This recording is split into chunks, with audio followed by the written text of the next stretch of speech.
BJP. സംസ്ഥാന ഭാരവാഹികളുടെ എണ്ണം വർദ്ധിപ്പിക്കാൻ ധാരണ. ജനറൽ സെക്രട്ടറിമാരുടെ എണ്ണം 5 ഉയർത്താൻ സംസ്ഥാന പ്രസിഡന്റ് രാജീവ് ചന്ദ്രശേഖർ അനുമതി തേടി. സെക്രട്ടറിമാരുടെ എണ്ണവും വർദ്ധിപ്പിക്കും.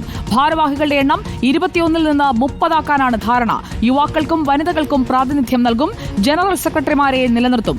അനിൽ ആന്റണി, ഷോൺ ജോർജ്, കെ അനീഷ് എന്നിവരാണ് പുതുതായി പരിഗണനയിലുള്ളത്. വി.എസ്. രഞ്ജിത്ത് നമുക്കൊപ്പം ചേരുന്നു. Good evening V S. രഞ്ജിത്ത്. പുതിയ സമിതിയായി രംഗത്ത് വരാൻ പോകുന്നത് അത് യുവത്വത്തിനും അതുപോലെ തന്നെ വനിതകൾക്കും പ്രാതിനിധ്യം നൽകിക്കൊണ്ടുള്ള ഒരു സംവിധാനമാണ് എന്ന സൂചന രാജീവ് ചന്ദ്രശേഖർ സ്ഥാനമേറ്റപ്പോഴേ നൽകിയിരുന്നു. അതിന്റെ ഭാഗമായി ഇപ്പോൾ 30 സംഘടനാ ജില്ലകളായി വിഭജിച്ചതുപോലെ തന്നെയുള്ള ഒരു ക്രമീകരണം സംസ്ഥാന ഭാരവാഹി തലത്തിലും വരികയാണോ രഞ്ജിത്ത്? സുജ, തീർച്ചയായിട്ടും 21 അംഗ ഭാരവാഹികളാണ് ഇപ്പോൾ സംസ്ഥാനത്തിലുള്ളത്. അത് 30 ഉയർത്തും എന്നാണ് നമുക്ക് ലഭിക്കുന്ന സൂചന.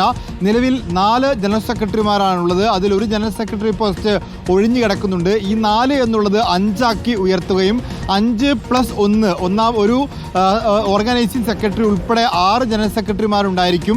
അപ്പോൾ ആ ജനറൽ സെക്രട്ടറിമാരുടെ എണ്ണത്തിൽ വർധനയുണ്ടാവും. അതുപോലെ സെക്രട്ടറിമാരുടെ എണ്ണത്തിലും വക്താക്കളുടെ എണ്ണത്തിലും വർധന ഉണ്ടാക്കുകയും അങ്ങനെ ആകെ 30 ഭാരവാഹികൾ ഉണ്ടാകും എന്നാണ് മനസ്സിലാക്കുന്നത്. 30 സംഘടനാ ജില്ലയുണ്ട്.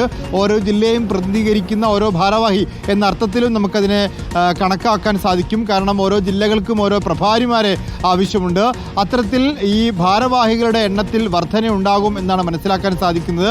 മാത്രവുമല്ല, അനൂപ് ആന്റണി, അതുപോലെ ഷോൺ ജോർജ് തുടങ്ങിയ ആളുകൾ, തൃശ്ശൂർ ജില്ലാ പ്രസിഡന്റ് അനീഷ് തുടങ്ങിയവരൊക്കെ ഭാരവാഹിത്വത്തിലേക്ക് കൊണ്ടുവരും. തിരുവനന്തപുരം ജില്ലാ പ്രസിഡന്റായിരുന്ന വി രാജേഷ്, കോഴിക്കോട് ജില്ലാ പ്രസിഡന്റായിരുന്ന വി.കെ. സജീവൻ തുടങ്ങിയവരും സംസ്ഥാന ഭാരവാഹിത്വത്തിലേക്ക് വരും എന്ന് പ്രതീക്ഷിക്കുന്നു.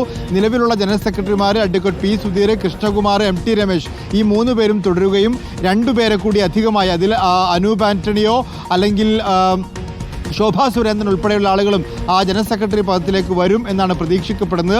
അതിൽ നമുക്ക് അറിയേണ്ടത് ബി ഗോപാലകൃഷ്ണൻ പോലെയുള്ള ഇപ്പോൾ നിലവിൽ വൈസ് പ്രസിഡന്റ് ആയിട്ടുള്ള ആളുകളിൽ എത്ര പേർ നിലനിർത്തപ്പെടും, എത്ര പേർ ഒഴിവാക്കപ്പെടും, എത്ര പേർ കോർ കമ്മിറ്റിയിലുണ്ടാകും തുടങ്ങിയ കാര്യങ്ങൾ കൂടി ഏതായാലും അറിയണം. എല്ലാവരെയും ഉൾക്കൊണ്ടു പോകും എന്നായിരുന്നു നേരത്തെ രാജീവ് ചന്ദ്രശേഖർ പറഞ്ഞത്. അങ്ങനെ എല്ലാവരെയും ഉൾക്കൊള്ളാൻ വേണ്ടിക്കൊണ്ടായിരിക്കണം ഈ 30 എന്ന എണ്ണത്തിലേക്ക് ഭാരവാഹികളുടെ പട്ടിക വർദ്ധിപ്പിക്കുന്നത്. ഓക്കെ, അതിന്റെ കൂടുതൽ വിവരങ്ങൾ നമുക്ക് പ്രേക്ഷകരിലേക്ക് വരും മണിക്കൂറുകളിലും എത്തിക്കാം. ബി.ജെ.പി. സംസ്ഥാന ഭാരവാഹികളുടെ എണ്ണം 21 നിന്ന് 30 മാറ്റാൻ തീരുമാനത്തിലേക്ക് എത്തുന്നു എന്നതാണ് വി.എസ്. രഞ്ജിത്ത് നൽകിയ വിവരം.